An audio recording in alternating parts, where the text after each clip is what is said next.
Shalom, damai di hati. Berjumpa lagi dalam program YouTube channel Marturia Bukit Kasih Girian Permai dalam program perenungan Firman Tuhan sesuai dengan MTPJ Gemim, dan saat ini bacaan di dalam 2 Korintus 10 ayat 1 hingga 11 dengan tema menaklukkan segala pikiran dalam Kristus Yesus. Sebelum kita membaca dan merenungkan firman Tuhan, mari kita satu di dalam doa, kita berdoa. Puji dan syukur, hormat dan kemuliaan kami persembahkan kepadamu Tuhan. Oleh karena kasih dan kemurahan-Mu, kami boleh menikmati kehidupan di dalam jaminan berkat-Mu hari lepas hari. Dan kami percaya, kami terpanggil untuk hidup melakukan apa yang Engkau kehendaki sesuai dengan kebenaran firman-Mu. Dan saat ini kami akan belajar lagi firman-Mu Tuhan, membaca merenungkan apa yang tertulis dalam Alkitab, untuk mengerti maksud dan kehendak-Mu Tuhan bagi kami, untuk kami jalani hidup ini, diberkati untuk menjadi berkat, memberitakan Injil, mewartakan kabar baik bagi segenap makhluk. Terpujilah Engkau, berfirmanlah kepada kami, kami siap mendengarkannya. Di dalam nama Tuhan Yesus Kristus, Firman yang menjadi manusia, kami berdoa.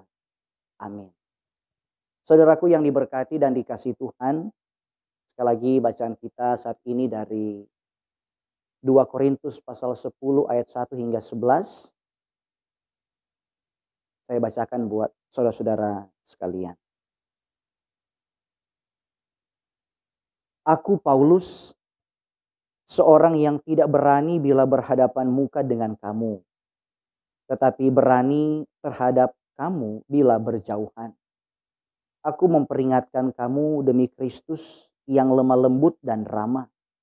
Aku meminta kepada kamu, jangan kamu memaksa aku untuk menunjukkan keberanianku dari dekat, sebagaimana aku berniat bertindak keras terhadap orang-orang tertentu yang menyangka bahwa kami hidup secara duniawi. Memang kami masih hidup di dunia, tetapi kami tidak berjuang secara duniawi, karena senjata kami dalam perjuangan bukanlah senjata duniawi, melainkan senjata yang diperlengkapi dengan kuasa Allah, yang sanggup untuk meruntuhkan benteng-benteng. Kami mematahkan setiap siasat orang dan merubuhkan setiap kubu yang dibangun oleh keangkuhan manusia untuk menentang pengenalan akan Allah. Kami menawan segala pikiran dan menaklukkannya kepada Kristus. Dan kami siap sedia juga untuk menghukum setiap kedurhakaan bila ketaatan kamu telah menjadi sempurna. Tengoklah yang nyata di depan mata kamu. Kalau ada seorang benar-benar yakin bahwa ia adalah milik Kristus, hendaklah ia berpikir di dalam hatinya bahwa kami juga adalah milik Kristus sama seperti dia. Bahkan jikalau aku agak berlebih-lebihan bermegah atas kuasa yang dikaruniakan Tuhan kepada kami untuk membangun dan bukan untuk meruntuhkan kamu, maka dalam hal itu aku tidak akan mendapat malu. Tetapi aku tidak mau kelihatan seolah-olah aku menakut-nakuti kamu dengan surat-suratku. Sebab kata orang, surat-suratnya memang tegas dan keras, tetapi bila berhadapan muka, sikapnya lemah dan perkataan-perkataannya tidak berarti. Tetapi hendaklah orang-orang yang berkata demikian menginsafi bahwa tindakan kami bila berhadapan muka sama seperti perkataan kami dalam surat-surat kami bila tidak berhadapan muka. Demikian 2 Korintus pasal 10 ayat yang pertama hingga ayatnya yang ke-11. Saudaraku yang diberkati dan dikasihi Tuhan, saat ini kita dalam penghayatan Minggu Sengsara yang kedua. Di Minggu Sengsara ini sebagai warga gereja, kita diajak untuk menghayati akan pengorbanan dan penderitaan Kristus Yesus di dalam dunia. Yesus berkorban dan menderita bukan supaya saya dan saudara beroleh kekayaan harta benda semata. Yesus berkorban dan menderita bukan pula supaya kesehatan kita terjamin. Bukan pula supaya jabatan semakin tinggi. Yesus menderita bukan supaya saudara terjamin secara finansial, sukses dalam bisnis, atau berbagai kesenangan-kesenangan duniawi. Bukan, saudara-saudara. Jangan kita disesatkan oleh pikiran-pikiran dari si jahat, yaitu iblis, yang hendak memutarbalikkan kebenaran firman Tuhan. Yesus menderita, Yesus berkorban, Yesus mati di kayu salib adalah untuk menebus kita dari maut dan kebinasaan. Menyelamatkan kita dari api kekal neraka kepada hidup yang kekal dalam kehendaknya. Yesus mau supaya saya dan saudara-saudara tidak binasa. Karena itu dalam penghayatan di minggu-minggu sengsara ini, kita diingatkan untuk mengendalikan hati dan keinginan supaya tidak terlena dengan keinginan duniawi yang berlebihan yang dapat membuat kita terlena dan melupakan Tuhan. Karena itu di minggu-minggu sengsara seperti ini kita menggalakkan ada program puasa diakonal, itu berpuasa sambil berdiakonia. Tujuannya apa? Supaya kita dapat mengendalikan hati atau keinginan kita sambil berdiakonia bagi orang-orang yang membutuhkan. Namun tujuan utama adalah agar supaya kita mampu mengontrol sikap, perbuatan, dan pikiran serta perasaan kita untuk takluk pada kehendak Kristus. Saudaraku yang diberkati dan dikasihi Tuhan, manusia hidup tak pernah lepas dari aktivitas berpikir. Sejak bangun pagi sampai istirahat malam, manusia selalu ada dalam aktivitas berpikir. Mulai dari aktivitas berpikir yang ringan sampai yang pelik atau rumit. Dalam berpikir manusia dapat menjadi stres atau depresi oleh karena berbagai masalah. Sebaliknya dapat bersuka cita karena beroleh solusi atau jalan keluar. Melalui pola pikir akan muncul pola sikap dan perbuatan. Kalau kita berpikir positif, maka dampak kebaikan akan kita alami. Sebaliknya ketika kita negatif thinking melulu dalam hidup ini, maka mungkin kita akan stres dan emosi dengan sendiri. Karena itu saudaraku yang diberkati dan dikasihi Tuhan, berbagai upaya dari si iblis ingin mengacaukan pikiran-pikiran kita selaku orang-orang beriman untuk dialihkan kepada cara berpikir duniawi. Mari kita perhatikan bagaimana cara dunia bekerja saat ini melalui perkembangan teknologi, internet, dan media sosial.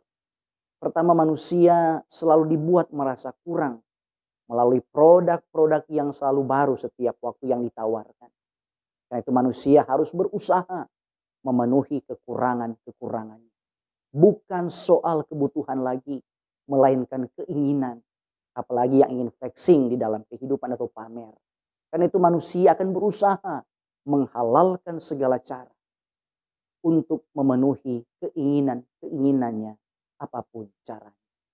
Tak heran saudaraku yang diberkati Tuhan, korupsi merajalela, budaya pamer di sana sini. Manusia semakin terpikat dengan keinginan duniawi.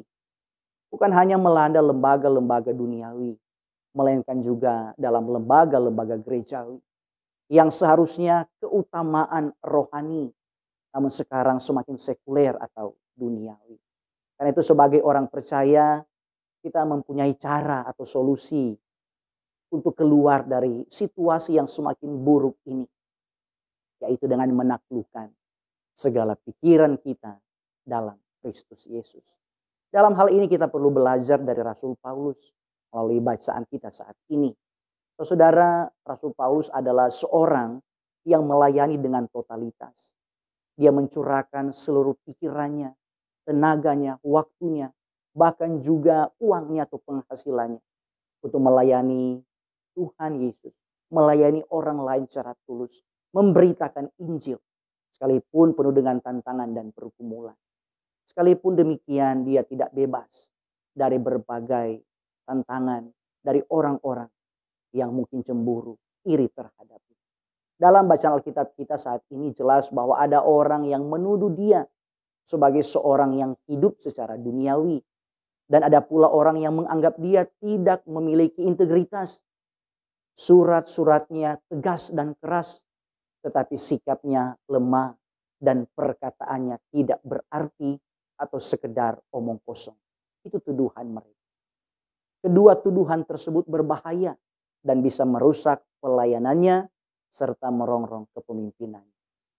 Bila kita memperhatikan kehidupan dan pelayanan Rasul Paulus, jelas bahwa tuduhan-tuduhan semacam itu didasarkan pada fitnah dan hoax. Rasul Paulus menyangkal keras tuduhan bahwa perjuangannya dilakukan secara duniawi. Rasul Paulus menegaskan bahwa dia mengandalkan kuasa Allah saat menghadapi semua tantangan dalam pelayanan. Sikapnya selalu dilandasi motivasi untuk membangun, bukan untuk menang sendiri atau meruntuhkan. Ucapan bahwa Rasul Paulus tidak berani bila berhadapan muka dan hanya berani bila berjauhan merupakan suatu sindiran terhadap jemaat di Korintus. Sekalipun Rasul Paulus menghadapi tuduhan yang menyakitkan, ia tetap meneladani Kristus dalam hal bersikap lemah lembut dan ramah. Tetapi ia juga menegaskan bahwa ia memiliki integritas, yaitu tindakan dan perkataannya sama. Karena itu saudaraku yang diberkati dan dikasihi Tuhan, mari kita belajar dari Rasul Paulus dalam mengikuti akan Kristus Yesus.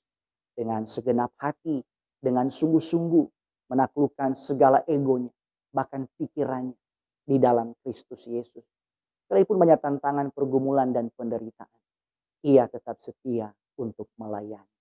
Marilah kita taklukkan segala pikiran kita dalam Kristus Yesus. Siapapun tantangan duniawi saat ini tak akan membuat kita lengah, melainkan semakin semangat untuk melayani Tuhan dan sesama. Maka biarlah damai sejahtera Kristus berada dalam hati dan pikiran kita sampai selama-lamanya. Tuhan memberkati kita semua. Terpujilah nama Tuhan. Amin. Mari kita berdoa. Bapa di surga, terpujilah Engkau. Terima kasih untuk firman-Mu di saat ini. Kembali kami diingatkan untuk hidup, menaklukkan segala pikiran kami di dalam Kristus Yesus. Dan karena itu kiranya oleh tuntunan Roh-Mu yang kudus, benar-benar hati dan pikiran kami tertuju hanya kepadamu ya Yesus Kristus untuk melakukan apa yang menjadi kehendak-Mu. Dan kami percaya kehendak dan rancangan-Mu ya Tuhan adalah damai dan sejahtera. Sekalipun banyak tantangan dan pergumulan, namun Injil harus terus diberitakan, kabar baik harus disampaikan, dan biar nama Tuhan Yesus terus dipermuliakan. Maka terpujilah Engkau Tuhan, pakai media ini, multimedia, Marturia, Bukit Kasih Girian Permai, untuk terus menyampaikan kabar baik tentang Kristus. Diberkati semua pendengar untuk boleh hidup di dalam iman percaya yang sungguh dan tetap setia kepada Tuhan Yesus sampai selama-lamanya. Ini doa kami, ini permohonan kami, dalam nama Bapa dan Anak dan Roh Kudus. Amin. Demikian program Perenungan Firman di saat ini. Tuhan berkati kita semua. Shalom, damai di hati.